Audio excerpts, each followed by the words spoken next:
10 warning signs you need to watch for when selecting a daycare.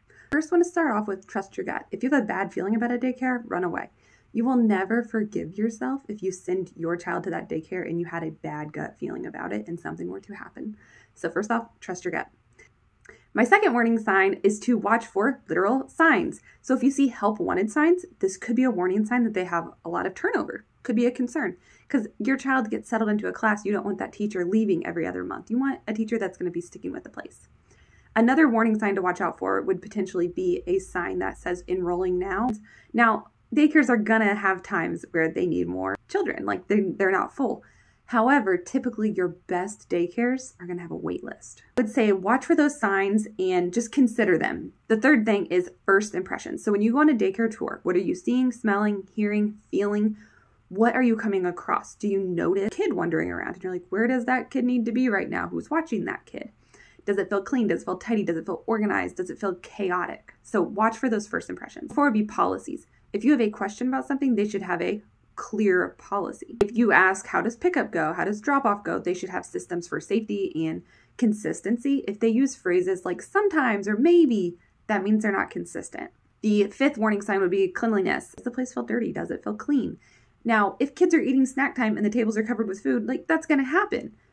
But if it's nap time and the tables are covered in food, that doesn't really make sense. Things happen, kids are messy, but there also should be a certain standard of cleanliness in the room and also just in the common areas of the daycare as well.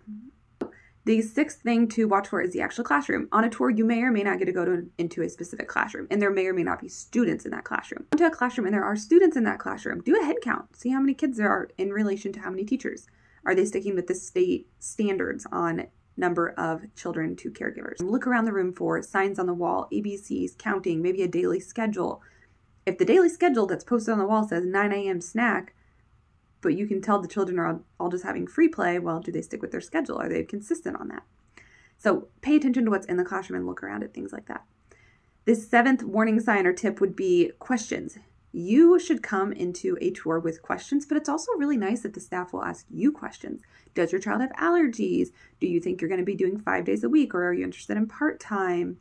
You should ask them, but they should ask you. They ideally are interested in your child.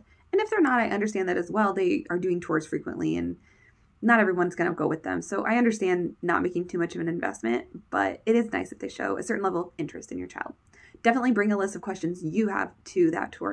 I highly recommend that. The 8th warning sign is staff interaction. Say a manager is giving you a tour and you go into a classroom and there's a teacher. How does that teacher act towards that manager or that manager towards that teacher? Does that teacher seem nervous? Do they seem jumpy? Are they putting their phone in their pocket really quickly because, oh, the boss is here? Or are they very comfortable in their relationship? Them comfortably saying like, hey, this is our teacher, Sarah. She's been here for 4 years. Just pay attention to how they interact with each other and how comfortable they are with each other.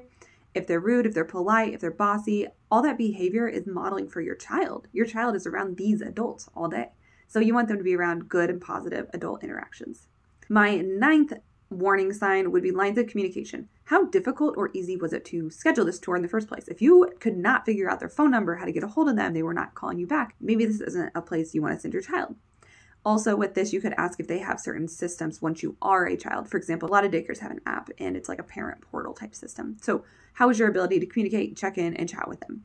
This is, I think, especially important when you have nonverbal children. If your child is under the ages of like 2, they can't always tell you how their day went and what happened. So you want that open line of communication. My final warning sign is to check out reviews of the daycare itself and watch for the date on those reviews. Make sure you're not reviewing from 4 years ago. At this point, all that staff could be gone. It could be a completely different place. Check for recent dates on reviews and see what people are critiquing and what people are loving and how they honestly feel about the daycare. Certain people might complain about something that's not important to you, and other people may be praising something that is important to you. So watch for what the specific complaints are and check out those reviews. Again, those are 10 different warning signs to check out, pay attention to, or consider. A lot of these can be done when you tour a daycare. Hopefully you saw this video before your daycare tour. Write down that list of questions and go into it prepared. Keep your eyes open and watch for everything that is important to you. Good luck in selecting your daycare.